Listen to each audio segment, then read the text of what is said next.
Hello there. So let's be real. What person at some point in their life hasn't wanted to be a Jedi? For me, that point was like every day since I was a kid. Star Wars has been part of my life since I was knee-high to an Ewok, and this year I decided it was finally time to put aside the empty wrapping paper tube and actually buy myself an honest-to-goodness lightsaber. Of course, if you give a geek a lightsaber, they instantly want a costume to go with it, so here we are. I already have suitable sci-fi, fantasy-ish pants and boots, so in this video I'll be making the under tunic, tabards, obi, and robe. Let's quickly talk patterns before we dive in. If you Google Jedi sewing pattern, there are a few options out there, and the most common commercial pattern is Simplicity 5840. I tried making this pattern once upon a time, back when I was merely an apprentice, a Padawan sewist as it were, and the result was not so great.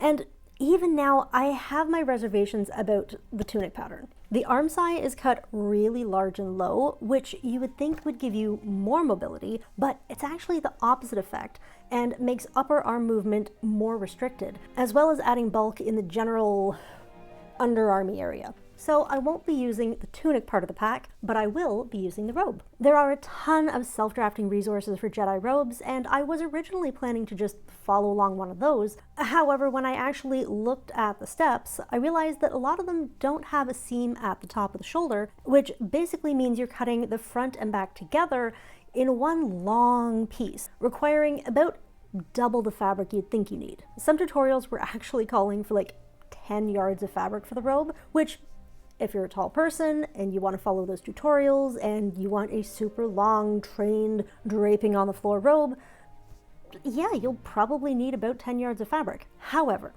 I had 5 yards. Thankfully, I'm hobbit sized. I wanted my robe to be between ankle and floor length for a more comfortable time walking around, and this is a handy pattern. I knew I wanted the hood to be as voluminous as possible, so I added a couple of inches to both the height and width. And because I'm not putting in a lining into the robe and it's mostly straight lines, I decided this would be the perfect first project for my serger. And oh man, I love my serger. It was absolutely scary at first, but now I love my serger. And then I switched to my regular sewing machine for assembly. I'm not yet at the point where I can do garment assembly on the serger, but give it time. The robe starts with a yoke for the shoulders, and then I sewed the center back seams together before joining the back to the yoke.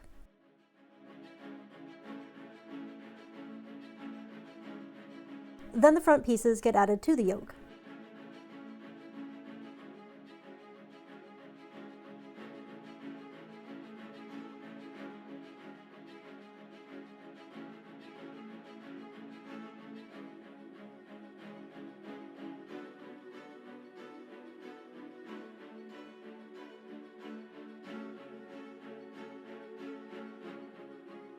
The sleeves get pinned flat to the robe, and then everything gets folded in half and stitched up, which manages to close the sleeves and the front and back together in one fell seam.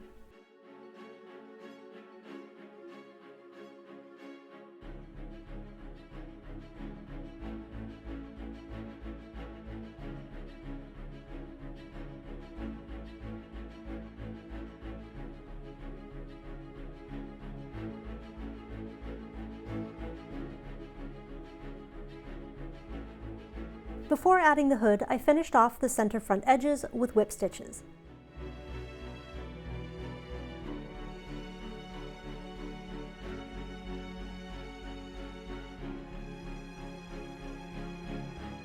Because the hood is wider than the robe, I pleated it down to fit the top edge of the robe.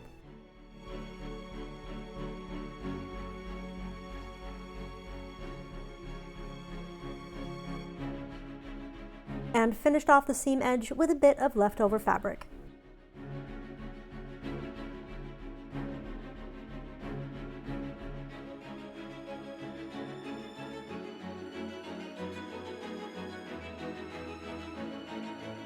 To finish the robe, I turned the edges of the cuffs, hood, and hem under twice and secured everything with whip stitches.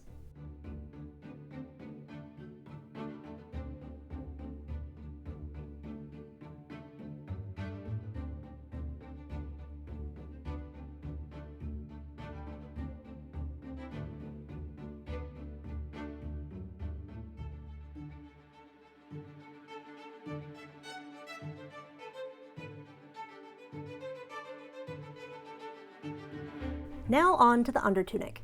For both the under tunic and outer tunic, I'm using McCall's 7875, which if you've been on my channel for a while, you will recognize as the pattern I used for my patchwork housecoat. The Jedi style I'm going for is based off of Obi-Wan in Revenge of the Sith. The combination of the cream tunic and the dark brown under tunic with those gathered up sleeves has had a force hold on me since I first saw the movie on opening night. Seriously, that look, peak Jedi style. So since I get to pick my look, I'm going with my favorite Jedi style. I'm using a cotton knit jersey for the under tunic and extended the length of the sleeves to allow for a pushed up gathered effect. And because it's a knit, I also serged the edges of these fabric pieces too. This took a bit more finagling and playing with the differential feed, but I love being able to widen my fabric horizons. This is really simple assembly, just front pieces to the back piece, one seam up the sleeves, and pop the sleeves into the bodice.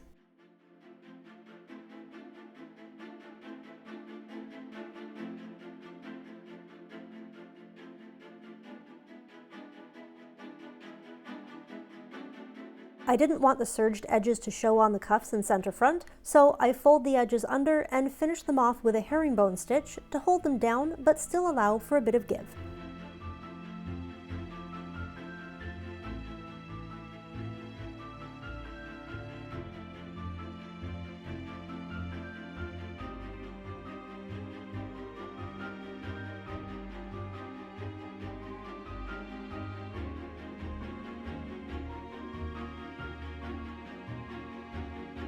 And to close things up, I added a pair of hook and eyes to both sides.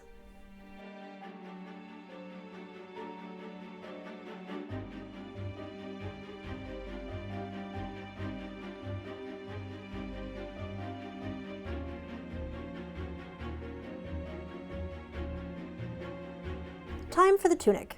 For the outer fabric, I found a rayon linen blend that has a lovely texture and subtle brown speckled pattern.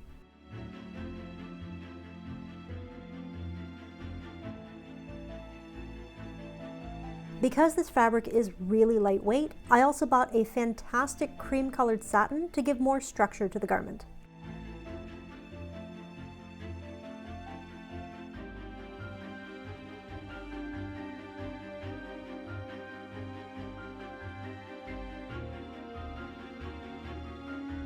I started with the skirt, joining the vertical edges together, and then stitched up the bodice pieces before repeating with the lining fabric.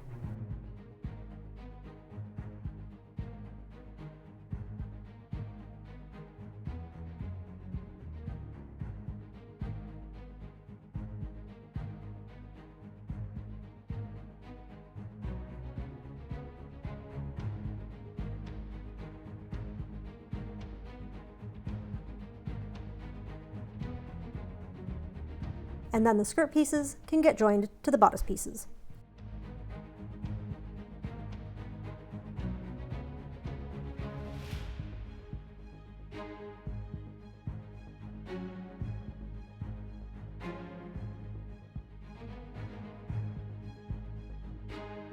And the big flowy sleeves get sewn in.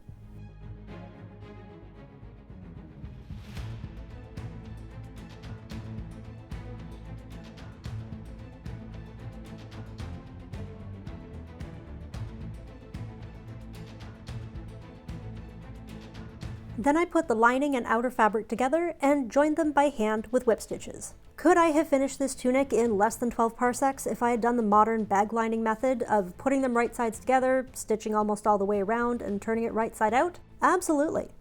However, I'm not wild about how bag lining drapes, and honestly, you would have to execute Order 66 in order to pry historical lining methods from my hands.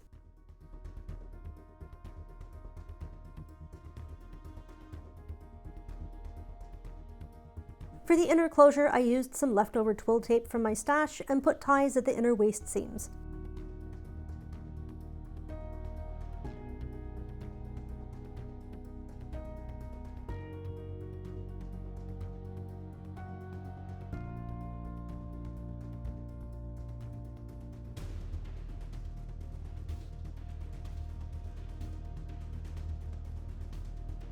And for the outer closure, I used a hook and bar.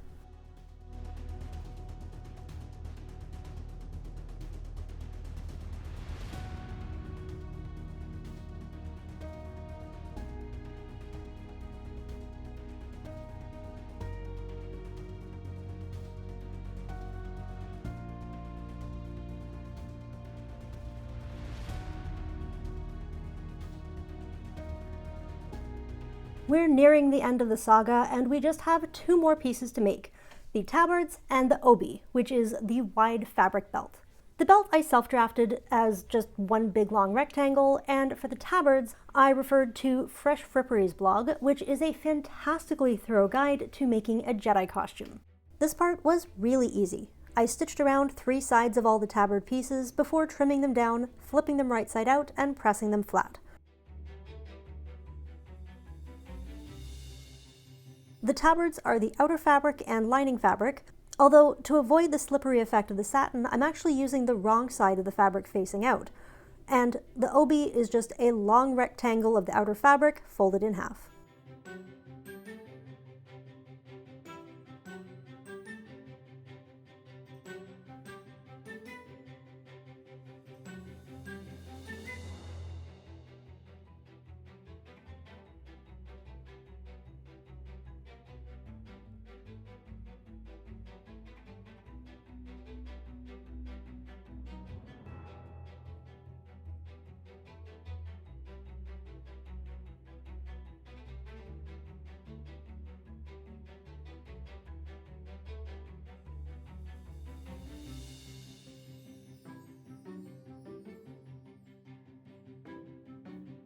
The tabards are easy, but also kind of hard, because they don't actually sit straight vertically down. The top is actually angled inwards on the front and back, but the bottom does fall straight down. So as Fresh Frippery describes, the easy way to get this effect is to sew separate top and bottom pieces. To avoid bulk at the waist, I decided to sew the tabard pieces to a piece of grosgrain ribbon, which will get hidden by the obi. And getting the fit is just a matter of trial and error, pinning and repinning until things look right. Then I stitched the pieces down with a zigzag stitch and closed the ribbon with a snap.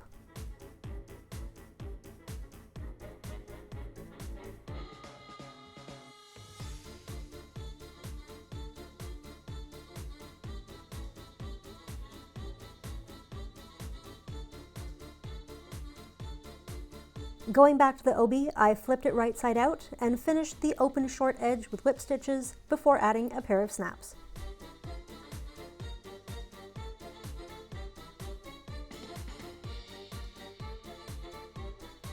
I raided my belt box for a suitably aesthetic belt, charged up my lightsaber, and then it was time for an adventure in a galaxy far, far away.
Oh my goodness.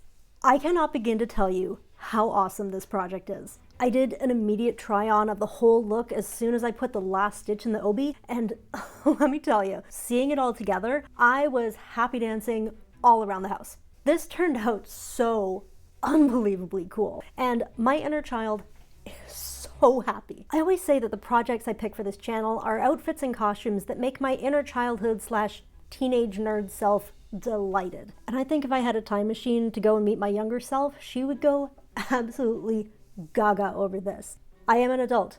I have adult money. And I spend it on fabric to make a Jedi costume. Yo, I'm a Jedi. An honest to goodness actual Jedi. Yes. I cannot wait to wear this to a convention. Although maybe not in the middle of summer.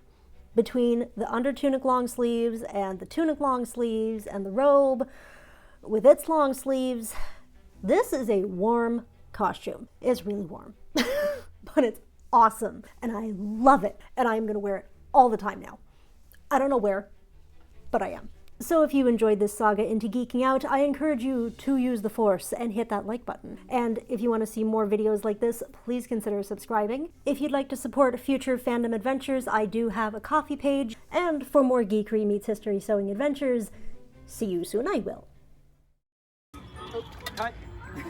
There are a ton of self-drafting resources for Jedi robes. Jedi robes. I'm using a cotton knit journey. And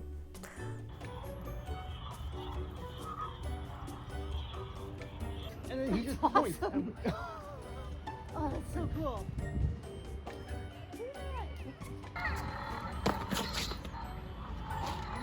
I have the high ground. I can't see.